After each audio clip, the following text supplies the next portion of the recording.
Poco antes de la ineludible llegada de los saqueadores, muchos señores de familia, impotentes ante lo inevitable, decidieron ocultar su capital, morrocotas de oro o de plata en baúles y cofres, así como joyas y otras pertenencias valiosas, en los patios, jardines, huertos o gruesas paredes de las casas, con la ilusión de recuperarlos algún día, pero no pudieron regresar ya que fueron muertos o desterrados. Numerosas huacas producto de esos entierros urgentes e improvisados serían descubiertas en el futuro, ocultas en las anchas paredes o el suelo de jardines y patios de las antiguas viviendas, pues en Pasto colonial eran muchas las personas poseedoras tanto de grandes como de pequeñas fortunas en monedas de oro, en morrocotas y patacones. Sucre, temeroso de que los pastusos tuvieran tiempo para organizar su defensa, ordenó el avance de su ejército la madrugada del martes 24 de diciembre de 1822, día de Navidad. Al mediodía llegaron los chacales feroces, falsos libertadores y entraron por la cuesta de Caracha. El costado sur de la colina de Santiago estaba protegido y adornado por un extenso humedal poco profundo, en el que abundaba la fauna silvestre propia del clima, sobre todo hermosas garzas blancas de agudos picos y cuellos largos como sus patas, su cabeza engalanada con un penacho de plumas igualmente blancas. Los realistas trataron de detenerlos haciéndoles frente en la elevación del templo en montículos y otras defensas naturales, pero su esfuerzo y valor fueron inutilizados. La plaza de Santiago y su ermita, construida en terrenos de la familia Santa Cruz, fue epicentro constante y uno de los últimos escenarios de la resistencia pastuso-realista a las fuerzas bolivarianas. En aquel vecindario se inició el vandálico asalto a las residencias y el asesinato indiscriminado de sus ocupantes. El ruido de los disparos y el angustioso griterío que se elevaban al cielo de Pasto estremecieron a los vecinos de los pueblitos aledaños. Muchos de ellos huyeron tratando de alejarse lo más posible de Pasto y dejaron abandonadas sus pobres pertenencias sin ningún objeto de valor. Fue el caso de Anganoy, un pequeño poblado a menos de una legua de la ciudad y enclavado en las frías faldas del volcán de Pasto. No obstante el miedo y el instinto de supervivencia que embargaban a los pobladores, el resuelto sacristán empacó todos los utensilios de oro y plata con que contaba la iglesia para la celebración de los santos sacramentos, cálices, patenas, copones, candelabros, crucifijos y un par de casullas bordadas en oro, plata y una que otra piedra preciosa, con el fin de salvarlos del hurto y los sacrilegios que sin duda cometerían los bárbaros, y huyó por los montes. Y pasó el terror, cesó la horrible noche y transcurrieron los días, semanas y meses, pero nunca más hubo noticias del sacristán ni del tesoro que se fue con él, muy probablemente asesinado por los invasores. 6 patrióticos batallones pasaron sobre la vanguardia realista sin mayor dificultad y se tomaron las calles, las plazas y las iglesias. Al caer las sombras de la noche, la resistencia pastusa había sido aniquilada y los valientes yacían sin vida en las angostas y polvorientas calles de la ciudad colonial. Y la Nochebuena se trastocó en el infierno del terror y el llanto. La luna era creciente y gibosa. Luna de presagios y de súplicas, cuando se desbordan los instintos primitivos del hombre y demás depredadores, siempre dispuestos a la violencia y atraídos por el purpúreo tufo de la sangre. Los de naturaleza violenta encuentran su mitad adormecida y se transforman en su metamorfosis de fieras y de instintos, y los débiles caen. La muerte y el dolor danzan a sus anchas mientras los gritos de angustia y de agonía se mezclan con la macabra risa de los asesinos.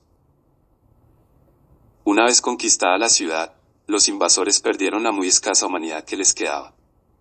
Entraron a caballo en las iglesias asesinando a hombres y mujeres, niños y ancianos que buscaban cobijo en la casa de Dios. Echaron abajo las imágenes y destruyeron todo lo que consideraron ajeno a su violencia, menos los objetos de valor que podían serles útiles, a cada uno de aquellos ignorantes. Las puertas de las casas fueron destrozadas a tiros y culatazos. Los habitantes muertos, las mujeres violadas antes de asesinarlas. Los objetos de valor cogidos por las bestias. La casa de don Tomás de Santa Cruz Caicedo, ya no alférez real ni alcalde ni gobernador, situada junto a la iglesia mayor, en el costado noroccidental de la plaza principal, fue saqueada y convertida en cuartel y alojamiento del extranjero invasor. Lo mismo sucedió con las casas de la familia Sarama y la de doña Elena Delgado Polo, sobrina de don Tomás, situada en la esquina noroccidental de la plaza y diagonal a la iglesia matriz, donde un tiempo atrás estuvo detenido el bolivariano Antonio Nariño.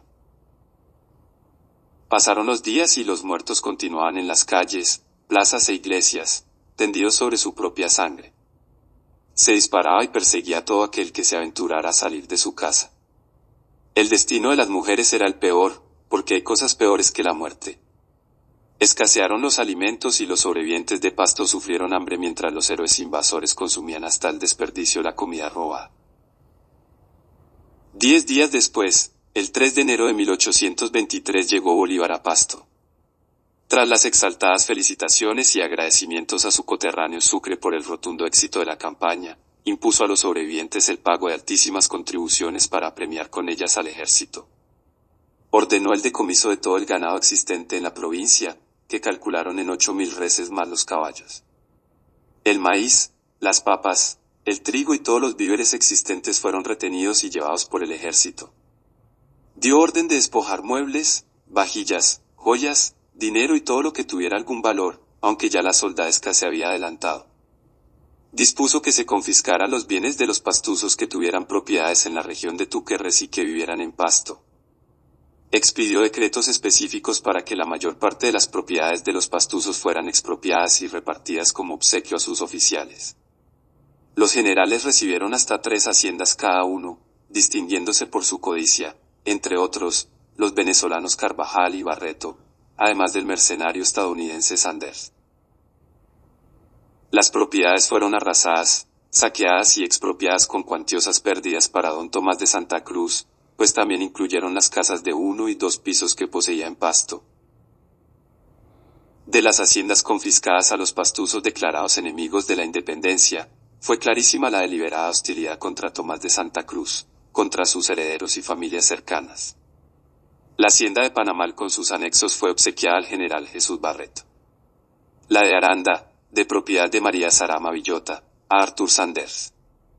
El Calvario, Toro, Ventanillas, San Guillermo y Santa Mónica, de José y Juan Bautista Sarama y Margarita Villota, al general Juan José Flores. El Cascajal, de estas mismas familias, al coronel José Julián Rivas, pariente de Bolívar.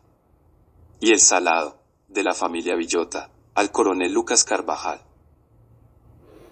Bolívar arruinó a las familias pastuzas ricas y nobles que se opusieron a sus delirios de grandeza, mientras que tuvo alguna leve consideración con los sumisos. Fue despiadado con los que permanecieron al lado del rey, y benévolo con los pusilánimes y los nobles ricos que apoyaron su más que ególatra guerra. A todo esto siguieron los fusilamientos y destierros, un miembro en representación de cada familia. Pero no fue suficiente.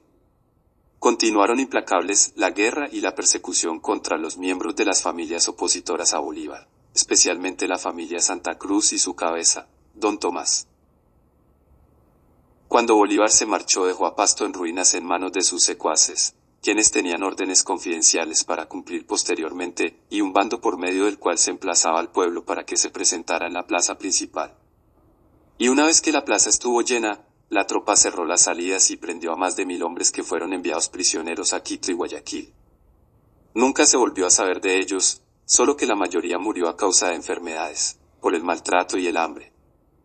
En el camino, el coronel venezolano Cruz Paredes amarró en parejas a 14 ciudadanos de Pasto a las que llamó matrimonios, y él personalmente, entre risas y burlas, los empujó desde el puente hacia el profundísimo abismo del río Guaitara. Algunos testigos informaron que, entre los arrojados al río pudieron ver a don Matías Ramos, don Pedro Antonio Santa Cruz y a los hermanos Pedro María, Joaquín y el presbítero Manuel de la Villota, todos miembros del clan Santa Cruz. Y tanto en la plaza como en las calles de Pasto apresaron a niños y mujeres que se presumía estaban en condiciones de combatir como enemigos de la patria y fueron desterrados a Quito, Guayaquil y Cuenca. Entonces Bolívar, todavía insatisfecho, pidió 300 hombres más. A partir de entonces el doctor don Tomás de Santa Cruz y de Caicedo decidió que su familia no debía identificarse con títulos nobiliarios para evitar la dureza despiadada de las persecuciones y suprimió las preposiciones de y de, razón por la cual, en adelante firmaría como Tomás Santa Cruz Caicedo y se retiró a su finca en Yacuanquera hasta el momento de su muerte, unos años después. Ese año de 1823, víctima de los angustiosos sufrimientos y preocupaciones de la guerra, el temor constante por la vida y la seguridad de su esposo, de sus hijos y demás familiares, acongojada por el dolor que ocasionaban las hordas de quiteños y los mercenarios del norte, en especial la reciente y horrorosa matanza de la última Navidad, cuyo imborrable recuerdo duraría para siempre en los corazones y las almas de los pastuzos, falleció su esposa, doña Micaela de la Villota, de 71 años, en su casa de Yacuanquer. No hubo pompas ni discursos ni misas cantadas. Solo sus hijos y su esposo, compañero durante una vida y padre de sus hijos, de quien siempre estuvo orgullosa y nunca trató de ocultarlo, la familia más cercana y algunos amigos. La persecución continuaba, las intrigas no cesaban, los amigos de antes delataban, inventaban y conspiraban para granjearse la aceptación y favores del enemigo invasor. Su cuerpo fue sepultado en la iglesia del pueblo de Yacuanquer, lugar favorito de la pareja. Y don Tomás quedó solo, abatido en medio de su fortaleza. El mismo año, el 13 de diciembre, falleció en Villa de Leyva el que desde entonces y al igual que Joaquín Caicedo, sería convertido por los bolivarianos en mártir de la patria, Antonio Nariño. La noticia de su deceso llegó a Pasto en febrero del año siguiente y a nadie le importó. Fue un enemigo que llegó a Pasto con un ejército destructor y nada se le debía.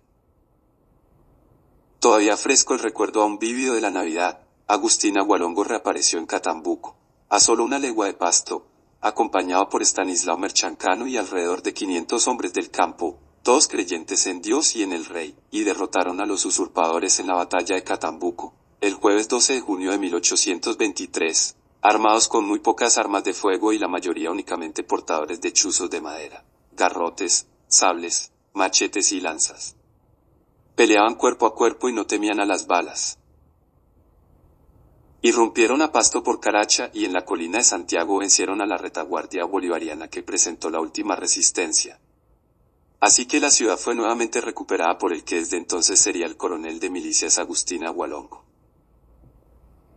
Con valor y persistencia, él y Estanislao Merchancano se levantaron una y otra vez contra los enemigos de Pasto y lograron tantas victorias como derrotas en el territorio comprendido entre Pasto y Quito, más sería vencido y apresado en Ibarra, para morir fusilado en Popayán al año siguiente, el 13 de julio de 1824. En un postrer acto de rebeldía no permitió que le vendaran los ojos porque quería ver de frente a la muerte. Y sus últimas palabras fueron «¡Viva el rey!». Tomás de Santa Cruz se enteró casi un mes más tarde. Aún era considerado peligroso para los planes siniestros del genocida Bolívar y de acuerdo o no, debía ser prudente. Admiraba a Agualongo y sintió como si su viejo corazón sufriera un golpe seco y una pesada carga de desesperanza cayó sobre su cuerpo ya cansado y sin fuerzas.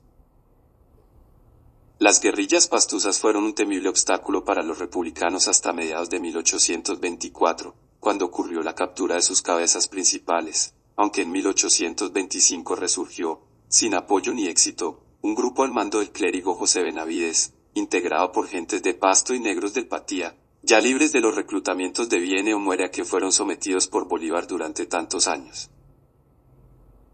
Pero Pasto quedó desangrada y en ruinas después de más de una década de guerra constante. Las guerras de Bolívar acabaron con la agricultura, la ganadería, la minería, las manufacturas textiles y su comercio con que antes de sus delirios contaba la provincia. Más de 2000 hombres habían sido reclutados a la fuerza durante 15 años, muchos más asesinados e igual número desterrados. ¿Y cuántos millares de familias destruidas y exterminadas? Y nuevamente regresaron las langostas.